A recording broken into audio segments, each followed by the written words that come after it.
ถอยทางเขาก่อนยังมีเขาบริจาคพี่น้องออกถวยทองเนาะยังมีปัจจัยอยู่นั่งลงมือด้วยถูกทางเป็นทางเจ็บทางจิตติดตามไปเป็นทุกสัตว์เกิดสัตว์ใดพบใดก็มีแต่คนรู้ที่สุขไปสุดใจในส่วนเหล่านี้จึงเป็นคุณครองปกปักรักษาไม่มีอะไรมันยืนนะครับแต่การทำลายการเป็นการใช้เป็นสารสัมผัสที่ทำการบนมีคนสุขอีกอันนี้วันโนสุขังสุขาลังเอาเลิกบุรีรักโมจักทัดตามสบายไม่ได้เอาข้อเลยครับยับให้ด้วยข้อไม่จักเท่าทางต่อแล้วเนาะต่อมาก็มีปลามีปลาน้องหนึ่งเซนทีผมเดือดขอบครัวในการไม่ออกน้องชายหล่านี่คือกัน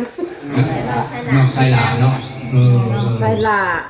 แล้วก็น้องสาวหล่าน้องชายหลาน้องสาวหลาน้องชายหลาอันนี้ก็มีปัจจัยโย1 เซนทีสาธุโอเคตอนนี้ก็ตักบัตรยัดน้ำพี่น้องให้เพิ่นผูกโคดผูกแขนเนาะให้เรียบร้อยตอนนี้ก็เอาเนาะน้องหลาก็ได้อนุโมทนาแท้พี่น้องปัจจุปัจจัยเนาะนำ FC พี่น้องเบิดทุกคนเนาะบ่ว่าแต่ FC พี่น้องไผก็แล้วแต่เนาะที่เลื่อนผ่านมาเห็นคลิปนี้พี่น้องเนาะขอแผ่ปัจจุปัจจัยเนาะสร้างสากุฏิหลังใหม่พี่น้อง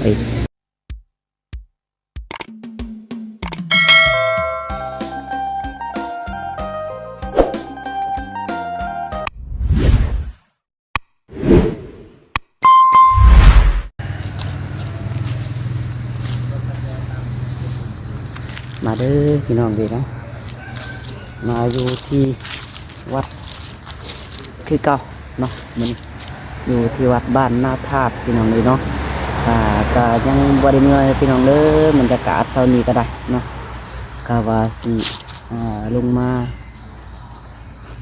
สูตรธาตุตั้งธาตุแล้วก็ตักบาตรยันน้ำเนาะตักบาตรยันน้ำแล้วก็จังเสียคอยกลับไปบ้านอีกพี่น้องเลยเนาะเอาจังไรก็ได้สบายดีในFCเด้อเนาะสบายดีและสวัสดีในFCเพื่อจะสู่คนพี่น้องเนาะว่าจะเป็นอยู่ทางใกล้ทางไกลหรือว่าทางใดก็แล้วแต่นะพี่น้องเนาะกันยินดีต้อนรับทุกท่านเนาะเข้าสู่ช่องน้องหลาอีกคือเก่าพี่น้องเด้อเนาะเอามื้อนี้พี่น้องเนาะตอนนี้ก็กำลังเตรียมเนาะอยู่ในวัดว่าห้ามคือเก่าพี่น้อง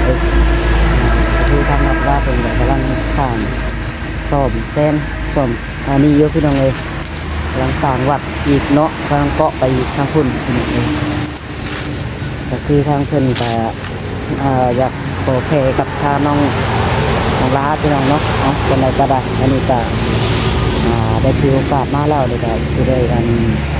ถ่ายคลิปให้ในซีเบิ่งเลยพี่น้องเนาะจังไดก็โดนในมาเถื่อพี่น้องเนาะ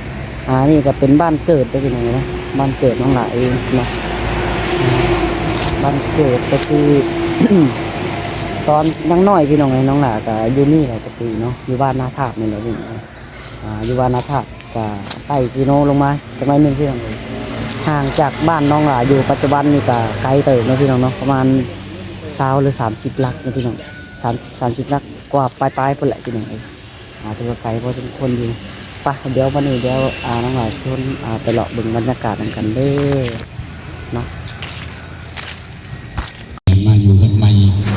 แล้วก็ไปบนดีถึงสุขคือสวรรค์สันตินิพพานแล้วก็ให้ลูกทั้งหลายลูกหลานทั้งหลายเนาะได้มาทำบุญเป็นกุศลอย่างนี้ในวันนี้ให้มีแต่ความอยู่เย็นเป็นสุขสุขกายสุขใจดำเนินกันขับเกี่ยวไปดูวิถีมันยืนต่อไปก็จะได้สู่สักแล้วก็ดูข้าวท่านะครับยังเน้นการสู่พันธุ์ต้นนี้ปลูกได้ขนาดเด้อนะโมตัสสะภะคะวะโตอะระหะโตสัมมาสัมพุทธัสสะนะโมตัสสะอะระหะโตสัมมาสัมพุทธัสสะนะโมตัสสะภะคะวะโตอะระหะโตสัมมาสัมพุทธัสสะอัจเจ้าจะสังฆลาอุปาทวายาตามิโนปจิตวาเอสังโลปัตโมสุโขอนิจจาวัตสังฆลาอุปาทวายาตามิโนปจิตวานิโรธ โยมนั่นสุดแล้ว โจมคานขึ้นกัน บอกกูเห็ดใส่มึงเอามาให้เติมน้ำ น้ำหอมว่ายังโจมนี่ขึ้นแม่นบ่ ตัวนี้พี่ขึ้นก่อน บ่แม่นได้แม่นบ่ เล่นบอกตัวนี้บอก ตัวนี้เลยตัวนี้เลยขึ้นตัวนี้ขึ้นเลยแต่ตัวนี้ มันทักแน่เลยฮะ ตอนนอกอันนี้มันกระดูกล่มอันนั้นอยู่นั่น ปิ้นเพราะเหมือนประตูตัวนั้นบ่ปิ้นหมุนใหม่ด้วยฮะบ่ถือได้ฮะ กินมาก่อน ถือบ่ ตัวนี้ก่อนตัวทานนี่ตั้ง ตัว เนาะ นี้นะเอาไว้ใส่ก่อนเอาตัวนี้ขวบ นี่ตัวนี้ เอาตัวนั้นตั้งก่อน ตัวนี้ แม่นี่พอแม่แม่หนึ่งเอาตัวนั้นตั้งมาในขวบตัวหลุมค่ะ เคยลงตัวน่ะ นี่มาตัวนี้ขึ้นก่อน บ่ถือบ่ เป็นไงพูดถึงก่อนเป็นกระดูกเป็นตัวนาเนี่ย ขึ้นก่อน มันตัน แม่ เลย นี่แบบตัวนี้แหละนี่แม่ลงเข้าไปคนละนี้ ก็ว่าแต่เมื่อวานอีกแล้วหัวห้ามคือเท้าลงเมื่อวานญาติแม่ก็เรียกแต่สื่อหรอกเราขึ้นไหว แม่รู้เข้ามาที่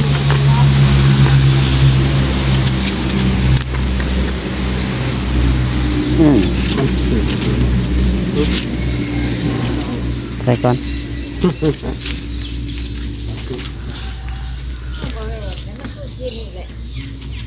ที่นี่เราตัวนี้ตั้งใช้ตัวนี้อันนี้แหละตัวนี้แหละ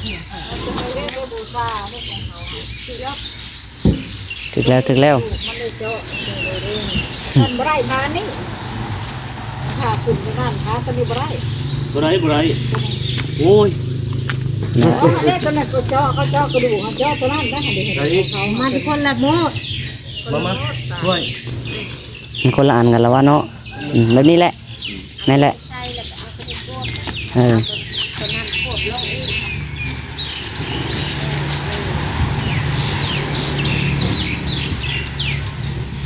กระดูกตั้งหันนี่หมดกันนะ เออก ระดูกตั้งในหลา เอา ตั ตัว ว นี้ นี้เอาตัวนี้ขึ้นใส่หลอดน้ำหอมกินเบิดบ่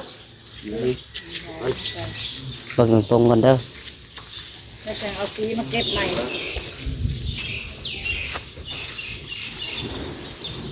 ขอบลากมันเอาสีมาเก็บใหม่ก่อน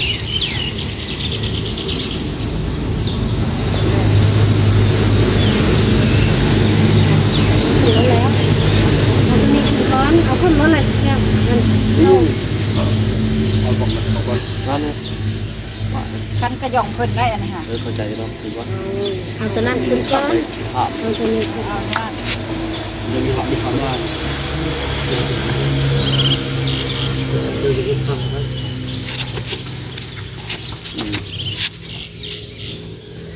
โมเมนต์ปินประตูตัวนั้นออกมาบ่ ประตูคนได้ประตูออกปีนออกมาพี่ หน้าประตู ตำบลประตูทางถวยทองค่ะอืม ก็ค่อยย่อเด้อก ล่องบดไปกล่องไปเลย เด้น่ะ มันเป็นประตูมัน ของเขาให้เจาะเขาเจาะเอามาได้เจาะ มีเจาะเจาะ เจาะเขาได้นั่น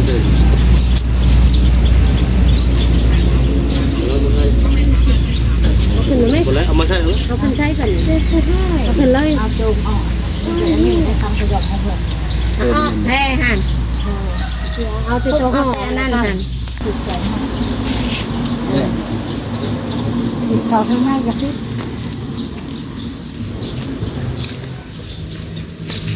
อันตอนนั้นขึ้นควบอ่ะ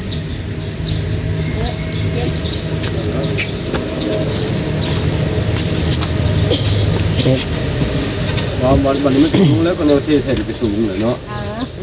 สูงกับงามเลยนะเอาเสียมาทางนี้อีก ยับอีก เสียมาทางนี้ เจียวมาใส่หนักเลยใส่พอให้ลูกใส่ไหม เจิบ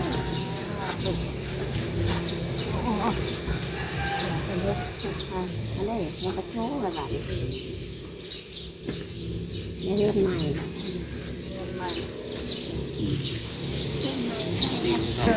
ปีใหม่มาได้จะได้มันทำตกแต่งเรื่องชาติไทยสวยงามอย่างจะมาต้นมาตรงมาขอล่าขอขมาลูกเล่าลูกคนและลูกนักทองมันถูกมาขอขมาตกแต่งเรื่องของสวยงามงามเหมือนกันที่ยกขึ้นไปเลยรู้สึกได้ไหมรู้สึกได้เชี่ยนที่แน่ๆมาทางที่หลาย มาทางปีลายหนึ่งนั่นแหละจะเสียนเลยเสียนเอาให้หนึ่ง บอกเขียนไว้เขียนชื่อไว้เนาะเขียนไหมเขียนบ่ได้เลยดิมีเก่งเลยเนาะพูดแต่ชื่อเขาเลยพูดแต่พูดมาเลย เสียสิบมาทำบ้าน พูดมาพูดเลยทางใช้ทางเหรอ ก็สีนี่เขาเขียนนี่สีขาวเดี๋ยวเขียนเลยนี่เขียนสื่อใส่เลย เขียนจะดีกันได้เลย คนเย็บสีนี่เขียนนี่สีขาวอาจารย์มาเขียนให้ก็ได้ค่ะการเป็นสี พูด มีปัญญาแกโมกน้อยทั้งหลายนั่นแลก็ขาเธอสาธุอิเมนาตังพุทธังนาภิปุสัญญาอะระหังสัมมาสัมพุทโธภะคะวาพุทธังภะคะวันตังอะภิวาเทมิอิเมนาสกาเลนะสังฆัมมังอะภิปุสัญญาสุติวิโสภะคะวาอะระหังสัมมาสัมพุทโธวิสาจารณสัมปันโตสุขโต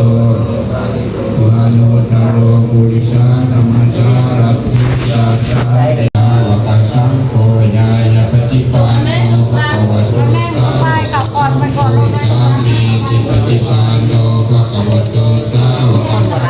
ญาติกังตตานิมุนิสายุกานิยันทะสราเอสาภะคะวะโตสาวกเนาะที่นี่จะได้ตั้งเสาขึ้นแล้วเนาะต่อไปก็ยังเทียบค้านดังนั้นก็ขอแค่ทั้งหมดตึงหนักโยมภายในและต่างประเทศชีเนาะด้วยช่วยแม่ปู่เด้อขนมเด้อสมฝั่งธนาคารเกิดขึ้นเกิดขึ้นเนาะเป็นทุนทางแก่ทุนทางจิตติดตามไปสู่ทุกชาติจงได้อยู่ในพระพุทธธรรมนี้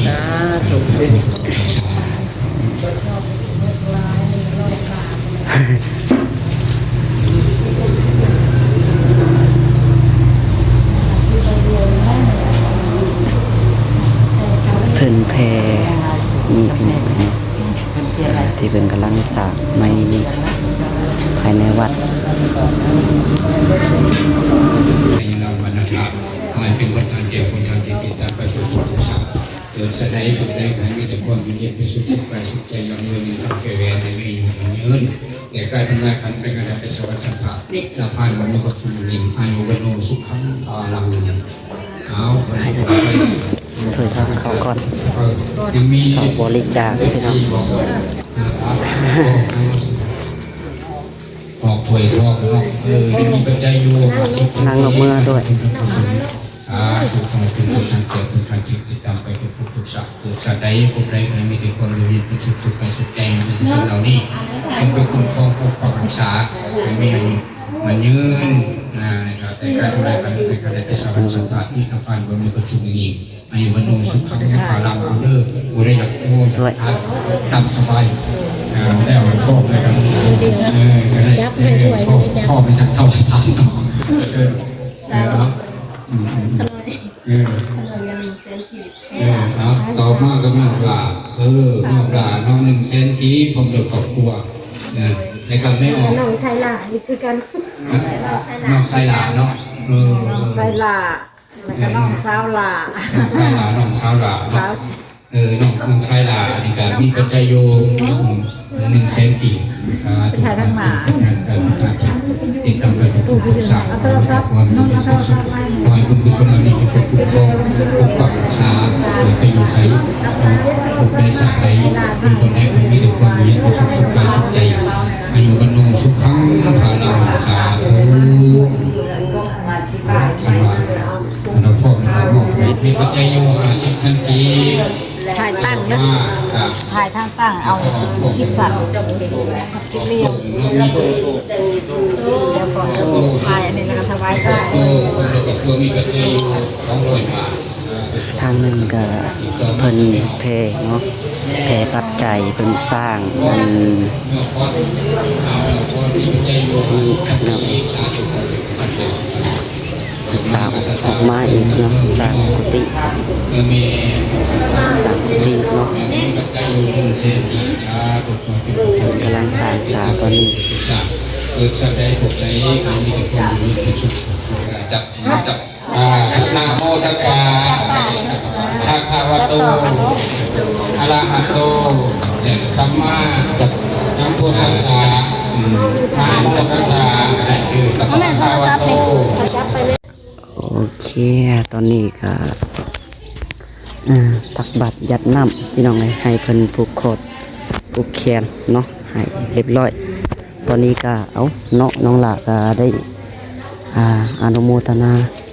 แท้พี่น้องปัจจุปัจจัยเนาะนำ FC พี่น้องเบิดทุกคนเนาะบ่ว่าแต่ FC พี่น้องไผก็แล้วแต่เนาะที่เลื่อนผ่านมาเห็นคลิปนี้พี่น้องเนาะขอแผ่ปัจจุปัจจัยเนาะสร้างศาลกุฏิหลังใหม่พี่น้องหลังเก่าเนาะเพิ่นต่อเติมก็ออกมาอีกพี่น้องเนาะนี่ก็เป็นภายในวัดบ้านนาธาตุบ้านนาธาตุทางเซโนนี่เองพี่น้องเนาะก็บ่ได้ใกล้พี่น้อง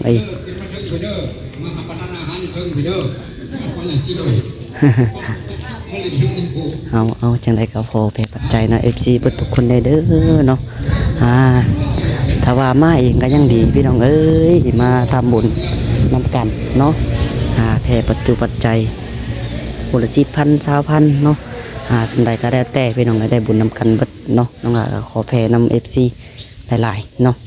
ที่เลื่อนผ่านไปเห็นคลิปนี้พี่น้องเอ้ยป้าสำหรับคลิปนี้ก็น้องหลาจะขอตัวไปก่อนนะพี่น้องเด้อเนาะนี่ก็ถือว่าใหญ่พอสมควรอยู่เลยพี่น้องเนาะเพิ่นกำลังต่อเติมออกมานี่เนาะบ่ได้น้อยๆเลยโอ้ยเนาะเอาจังไดก็บ๊ายบายสำหรับคลิปนี้เนาะ